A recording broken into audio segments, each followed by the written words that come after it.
Hello everyone and welcome to today's webinar. I would like to thank everyone for joining today's webinar on tips and tricks for Vortex evaporators.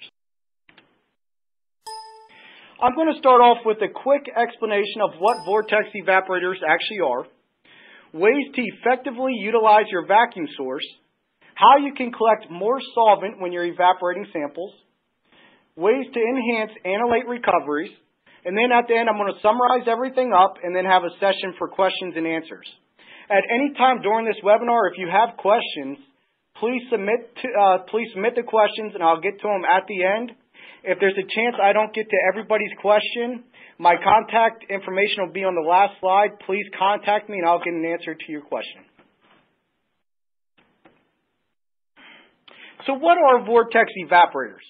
Vortex evaporators are parallel evaporators. Parallel evaporators have a rack. These racks are where the samples are held in parallel. This allows you to do multiple evaporations at one given time. You can see in this picture on the left-hand side the Multivpaor shown, and so is the Syncore on the right-hand side. These are both common Vortex evaporators that can perform parallel evaporations. Now, they have different capabilities, and we'll get into those shortly in this webinar. Vortex evaporators they perform something known as a vortex movement. This vortex movement is an orbital movement which helps increase the surface area in each sample vessel, which increases the throughput of the evaporation process. Also, this vortex movement decreases the chances of bumping. For example, think when you boil water on a stovetop. After a while, that water will tend to boil up and it can boil over. To eliminate that boiling over, you actually stir the pot with a stirrer. This is the same concept, but it's a vortex movement. It actually agitates a solvent during the entire evaporation process, eliminating bumping from occurring. Vortex evaporators have the capability of going to dryness or a residual volume. You can see the Multivpaor on the left is able to fit numerous different glass vessel sample tubes into the rack. This will take the samples to dryness. The Syncore actually concentrates to a residual volume of either 0.3, 1, or 3 mLs. You can actually concentrate your sample and then take it to your analytical analysis where you can perform the qualitative and quantitative measurements on your samples. Here's the schematic of the two. There's a platform which generates the heat. The rack, where again, that's where the samples are held in parallel. You have a vacuum cover which seals the sample. Each sample has its individual seal, so it prevents cross-contamination from occurring. And then you have your primary condensers where you actually condense the solvent safely. So common usages of Vortex evaporators are as follows. Usually it's a small to medium sample volume, which ranges somewhere from 0.5 to 500 mLs. Anytime you have a demand of high sample throughput, you can actually evaporate as low as 4 samples at a time, all the way up to 96 samples at one time. If you're performing concentration, the Syncore analyst is actually paramount for this. You can again concentrate to a 0.3, 1, 3 ml residual volume, and it has a chilled appendage technology where it actually saves you labor, time, and cost.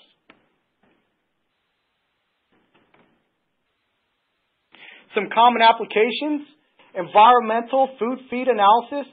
Anytime you're drying samples or concentrating samples. Also, you can perform solid phase extraction on Vortex evaporators if you're working with quality control or research samples.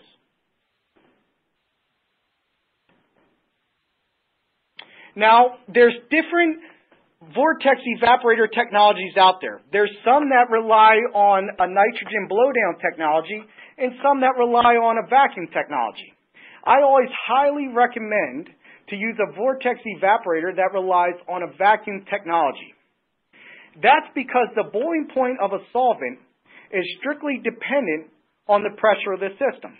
It follows the Clausius-Clapeyron equation, which pretty much states that you're able to manipulate the boiling point of the solvent by reducing the pressure of the system. Now, this is advantageous for several reasons. One, it's going to allow you to protect thermosensitive samples. For example, let's say you're evaporating off hexane. The boiling point of hexane is 68 degrees Celsius. When you apply pressure to the system, you can actually evaporate hexane off at a much more gentle temperature than 68 degrees Celsius and protect your samples, your thermosensitive samples. Second, obviously, you're going to speed up the evaporation process. And then thirdly, you eliminate the upkeep cost of nitrogen. So you're not utilizing hot nitrogen to actually evaporate the solvent, but you're pulling pressure out of the system by your vacuum source, which is driving the evaporation process. Now, this takes me to my next slide, which is a rule known as a change in 20 degrees Celsius rule. This rule should always be applied when you're evaporating samples with a vacuum technology. What this change in 20 degrees Celsius rule is pretty much saying that the speed of evaporation should be attuned to the vacuum and the coolant setting. Pretty much the vapor temperature should be 20 degrees Celsius higher than the coolant temperature. Now, this all makes sense in the next slide. But before we get there, look at the image on the right. You can see this is the multivapor. This is the transport of vapors through the multivapor. The vapors actually start in the rack. They travel up into the vacuum cover, into the condenser, where they condense back down into the receiving flask. So let's take an example. Let's say you have your platform temperature set at 60 degrees Celsius. That's labeled T1 in the following schematic. Your job as the user is to attune the vacuum setting so that the vapor temperature is 20 degrees Celsius less than that, which would be 40 degrees Celsius, which is showed in T2 in the schematic. In return, you need to make sure you have a coolant temperature that is 20 degrees less than the vapor temperature, which is shown as T3, and that is also 20 degrees Celsius. Following this rule, you have an overall efficient distillation process. Let's use another example just so it's clarified. Let's say you set the platform temperature at 50 degrees Celsius. As a user, you want to tune the vacuum setting so that the vapor temperature is roughly 40 degrees Celsius. And then on the flip side, you need that coolant temperature 20 degrees Celsius less than that, so you need that to be 10 degrees Celsius. Now, that doesn't mean the coolant temperature has to be exactly 10. You just need it 10 degrees Celsius or less than 10 degrees Celsius for you to efficiently condense the vapors. So this is the change in 20 degrees Celsius rule. Whenever you're utilizing a vacuum source when you're performing your parallel evaporations, make sure you're utilizing a vacuum controller. This is going to help you reduce bumping. It's going to drastically save on labor costs. You're going to prolong the life of your vacuum pump. You're able to achieve reproducible results and improve on solvent recoveries. You can see the picture on the right is the ideal condition that you want the condensation line on the condenser. You want that condensation line approximately 3/4 of the way up the condenser. If that condensation line is too low, that's showing that you're not pulling enough vacuum. You're going to have a very slow evaporation process, if any at all. If that condensation level is too high, that means you're pulling too aggressive a vacuum. You're going to have emissions in the laboratory, and you're going to have sample loss. So make sure that ideal condition is the condensation line is 3/4 the way up the condenser. If you have that, that is telling you that you're efficiently utilizing the change in 20 degrees Celsius rule. And that's done with a vacuum controller. Whenever possible, utilize a gradient function. A gradient function is based on pressure and time during the distillation process. You're able to do step down or slope down vacuum settings. It's all self-programmable. It eliminates bumping, and it's actually a labor-free step because it has a self-aeration valve on the back. So you can see with the graph, these are step-down gradient vacuum settings, and at the very last step, it self-aerates itself back to atmospheric pressure. So you don't have to be present when the evaporation process is over. You can see the vacuum levels decrease over time. So you may be thinking, why does it decrease?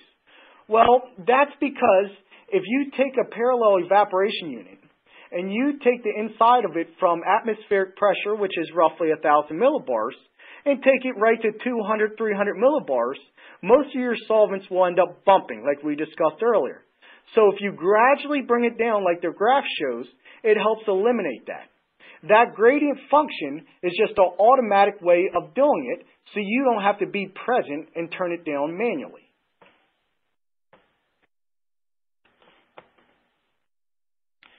Now let's get into ways how you can collect more solvents when you're performing your evaporation steps.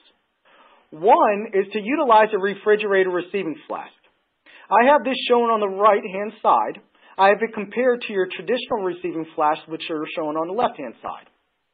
Your refrigerator receiving flask will have an internal coolant flow, and this internal coolant flow keeps the collected solvent at a very low temperature. So let's say you're evaporating DCM. Boiling point's 40 degrees Celsius. We all know it's a very volatile solvent.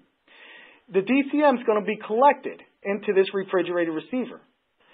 And then, instead of worrying about the solvent actually re-evaporating with the low pressures of time, it actually will stay condensed in this refrigerator receiver. So you don't have to worry about the solvent re-evaporating and going back to the primary condenser. You can see that it has a valve at the end, which helps for easy drainage. It's completely transparent and it has a working volume of 3 liters. So if possible, utilize a refrigerator receiving flask when you're performing your parallel evaporation steps. If there's a chance you do not have access to a refrigerator receiving flask, a shortcut to do is to work with an ice bath. Take your traditional receiving flask and put it into an ice bath that's filled with ice and water of some kind. Again, really make sure you use this for certain solvents. DCM, ether, these are common solvents you want to use this type of setup with, because what happens is with these low boiling point solvents, they can actually re-evaporate and carry back into the primary condenser where it can overload the condenser. This is what we refer to as the chimney effect. Anytime you overload the condenser with too many vapors, you jeopardize pulling vapors into the vacuum pump. So utilizing either a refrigerator receiver or an ice bath drastically helps this.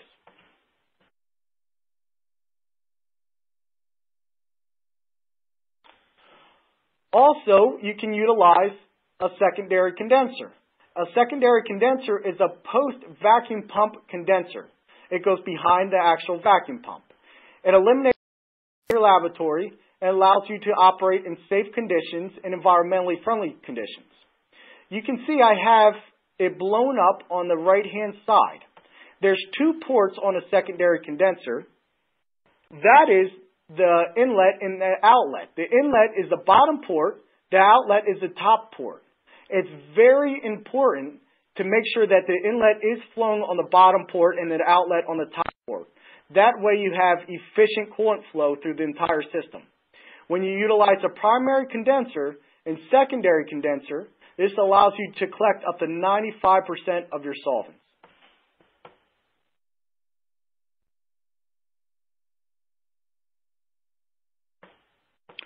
Always make sure you utilize uniform glassware. You can see in this picture, the third sample vessel from the left is a little shorter than the other 3. Sorry about that. And you can see that you're not able to achieve adequate sealing from the vacuum cover because it's shorter than the other vessels. With this, you end up getting low analyte recoveries and solvent emissions, and sometimes you risk the sample going to dryness, depending on how bad the leakage is. So make sure you utilize uniform glassware so you get high, adequate vacuum sealing from the vacuum cover. Increase rotation speed. This should be applied with certain methods inserting applications. If you're working with high boiling point solvents or very volatile compounds, it's very advantageous to increase the rotation speed to 275 to 300 RPMs. What happens is it keeps the volatile compounds dispersed in the solvent mixture. Also, for, let's say, hexane, again, the boiling point is 68 degrees Celsius. It allows that surface area inside the glass vessel to increase even more, so you're able to evaporate that solvent off at a much more gentle vacuum setting. Some common methods is that this should be applied is anytime you're doing hexane exchanges, US EPA method 8082, the testing for PCBs. It's always advantageous to use a rotation speed of 275 to 300. It's going to allow you to collect those low-end aerochlor compounds and the very volatile surrogate TCMX.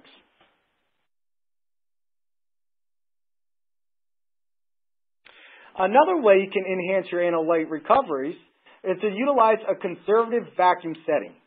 That's a unique thing about the Syncore and the Multivapor is the fact that you're able to control your results. So if you want to have high analyte recoveries, be very more conservative with your vacuum settings. This is going to decrease the chance of compounds supplementing over to the receiving flask. You're going to lower the chances of bumping, and you're going to get more of a rinse-down effect from the flushback module. You can see I have some sample parameters shown on the right-hand side of the screen. It's 40 mils of DCM, which is concentrated to roughly 1 ml. And I used a platform temperature of 40 degrees Celsius, coolant temperature of 10 degrees Celsius, and a rotation speed of 250. I started off with a slope-down vacuum setting from 1,000 millibars down to 520 millibars. And then I stepped down from 475 to 400, 400 to 325, and 325 and 275. I did this in a course of 30 minutes. That's still a very attractive concentration time of 40 mils of DCM, and I did it in a very conservative way. So utilize a conservative vacuum setting. If you need help with method development or maybe any sample parameters, please contact me. Again, my information will be on the last slide, or connect with me on LinkedIn.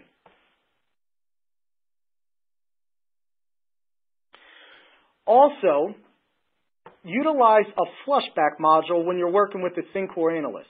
What this flushback module is a chilled zone that goes in between the glass vessels.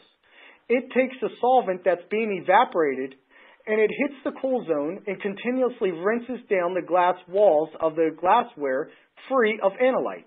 Anytime you're performing evaporation steps, you have to worry about analyte adhering to the glass vessel. So to be able to do a continuous rinse down is very advantageous because at the end of your concentration process, you don't have to do an additional rinse down and use an additional solvent. You're actually using the same solvent that's being evaporated to rinse down the glass vessels automatically.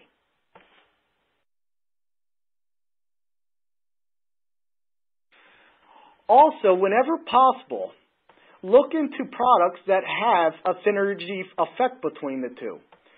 For instance, I have shown on the left-hand screen of the speed extractor, which is a pressurized solvent extractor technology. The sample vessels that you can actually extract to are compatible with the Vortex evaporators, the Multivapor in the Syncore. So that's going to eliminate your sample transfer step so you can actually increase analyte yield. Also, you're going to save on labor cost. There's technologies out there that have a drastic benefit because of these synergy effects. So make sure you do your homework and see what's out on the market.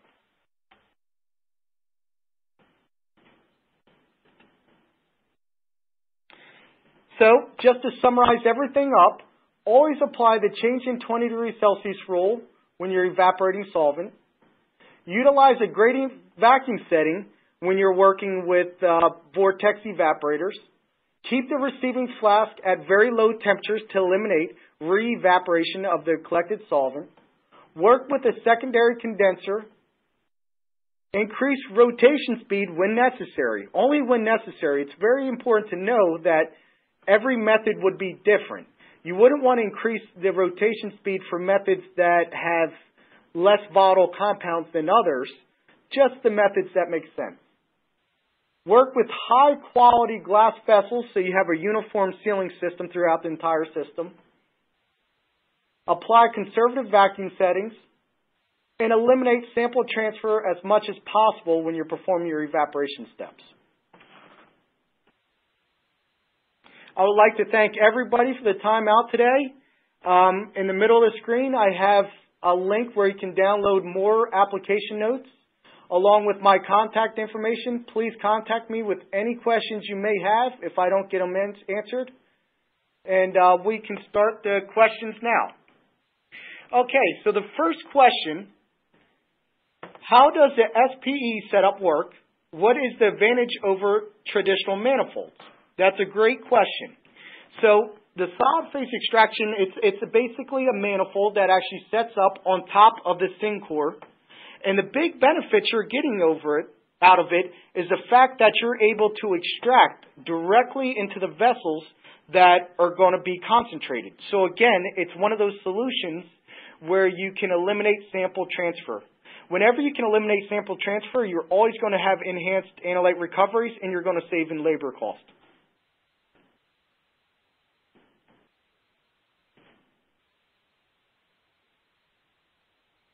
Okay, next question I have had troubles with recovery of hexachloropentadiene. You mentioned some other 8270 analytes. Is the Syncore good for recoveries of this compound too? Absolutely. That's something that I really highly recommend you contact me directly, and I can help you with method development. We do have a list of all the compounds that are associated with US EPA 8270 on our website, so you can see that we do have achievable high recoveries with that, but it's a lot of method development. So please contact me directly. I won't have time to answer exactly what steps you would have to take to achieve the adequate analyte recoveries, but I can give you sample parameters, and I can assure you that, yes, that you get very high analyte recoveries for those. Another question, if I am collecting semi-volatile or analytes, will the flushback module help me increase those recoveries? Absolutely. There's two ways the flushback works. One is it continuously rinses down the glass wall, so you don't have to worry about analytes attaching to the glassware. Also, what it does, it plays as almost like a boundary where the volatile compounds, let's say naphthalene. Naphthalene is a very volatile compound. It's very hard to pass that chilled zone because the chilled zone's set at 10 degrees Celsius. So once the naphthalene gets into that little zone, it actually rinses back down. So yes, it drastically helps with not only the rinse down, but it helps from the volatile compounds not sublimating over to the receiving flask.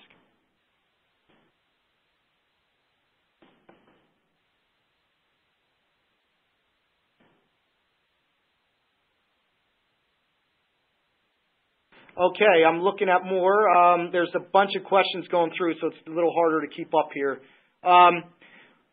What is the benefit of the flushback module in chilled appendage in relation to the workflow in the lab? Okay, so what these two technologies do is drastically automates the process. I've worked with a lot of parallel evaporators, and a lot of them, when you're concentrating them down, you have to stay in front of it, usually set a timer, and once that timer's close, you go and keep on checking until it gets to your residual volume. With the chilled appendage technology, it actually keeps that solvent safely stored at a very low temperature, so you can't go to dryness. It's very hard to go to dryness. So let's say DCM, you're concentrating DCM. Well, DCM has a boiling point of 40 degrees Celsius. The chilled zone of technology is set at 10 degrees Celsius. It's chemically proven that you cannot take it to dryness even at those lower vacuum settings. So it really automates the entire process. You don't have to do an additional rinse down step because a flushback automatically does that for you. What is the percent range of analyte recovery I can expect using a Syncore? It varies for analytes, just like any technology out there. It depends on also method development. I can assure you that your SVOCs especially ones where you're not performing solvent exchanges, are usually in your 90s. If you're working with SVOCs that have the method requires a solvent exchange, you tend to lose a little bit, but it's still way above the average. So you're talking about 80 to 85%, and those are for your very volatile compounds. I'm talking about your Aerochlor 1016s or your TCMX stuff that's very, very volatile. Why don't you need sensors on the Syncore analytes when you're evaporating to a reduced volume like the N2 blowdown systems? Well, the Syncore is a different technology than that. Now, yes, it's still in the same concept, concentrating samples. However, it's not safe to rely on sensors for several reasons. One, sensors tend to fail. I've used a lot of parallel evaporators that use sensors. And a lot of times they don't go off. If anybody's used a lot of these in the market, I'm sure you can actually agree with me that they go to dryness because the sensors fail. So we didn't want to really go down that path. We wanted to do something different. And that's what this chill dependence technology is. You don't rely on a sensor that doesn't go off sometimes because it hits a graduation mark or the sample's too messy for it to go off or it just fails. It's a chill zone technology, which is, again, which I stated earlier, it keeps this compound safely chilled so you don't actually go to dryness.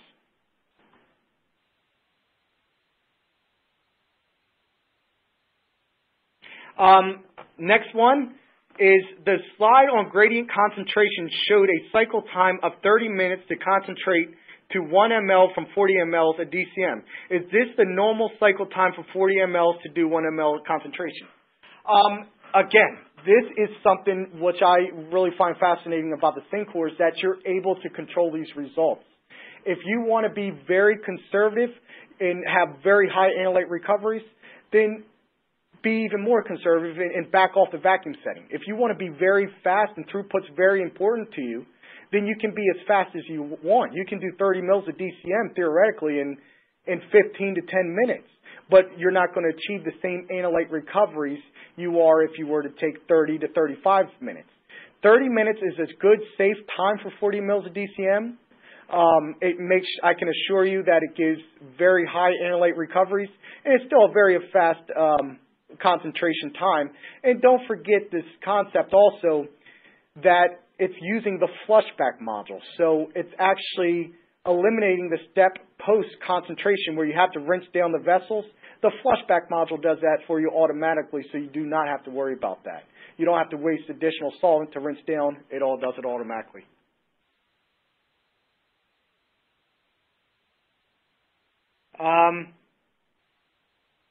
I can see there's a couple lab managers out there that I've worked with. Congratulations on the PCB recoveries. That's very good. I saw that. What is the percent range? So there's still more. Point out. That's about it for the questions. Again, we only have 2 minutes left. So if there's anything else you need answered, please contact me. My information was shown on that last slide. Look me up on LinkedIn and I can get you answers to the questions. I want to thank everybody again for taking the time out of their day. And take care and enjoy the rest of your work week. Bye now.